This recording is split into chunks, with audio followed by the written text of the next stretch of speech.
প্রিয় শিক্ষার্থীরা, আজ এই ভিডিওতে আমরা আলোচনা করব এইচএসসির আইসিটির পঞ্চম অধ্যায়ের একটি গুরুত্বপূর্ণ টপিক, সংরক্ষিত শব্দসমূহ মানে রিজার্ভ কিওয়ার্ডগুলো।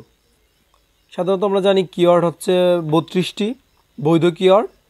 এই 32টি কিওয়ার্ডই আমাদের জানতে হবে, কারণ এগুলো আমাদের এমসিকিউতে বেশ আসে, যে কোনটা ফাংশন, কোনটা কিওয়ার্ড, কোনটা চলক। এমসিকিউতে আমাদের এগুলো আসে, যার জন্য আমাদের এই 32টি রপ্ত করতে হবে। একটু আমরা পড়ে নিই যেন আমাদের মনে থাকে যে কোনগুলা কিওয়ার্ড আর কোনগুলো ফাংশন। তার মানে এখানে যে এই টেবিলে যে ওয়ার্ডগুলো আছে সেগুলো হচ্ছে কিওয়ার্ড। এছাড়া যদি অন্যান্য কোনো কিছু ওয়ার্ড বলে তাহলে সেগুলো ফাংশন বা এই অন্যান্য ক্ষেত্রে পড়বে। তাহলে আমাদের এমসিকিউ বলবে নিচের কোনটি কিওয়ার্ড বা কিওয়ার্ড নয়। তার প্রথমটা দেখতে পাচ্ছি O2 একটি কিওয়ার্ড। তারপর হচ্ছে ডাবল, ইন্ট মানে integer, struct, break, else, long, switch, case, enum, register, type of. এখানে টাইপ অফ হবে, একটু মিস্টেক আছে।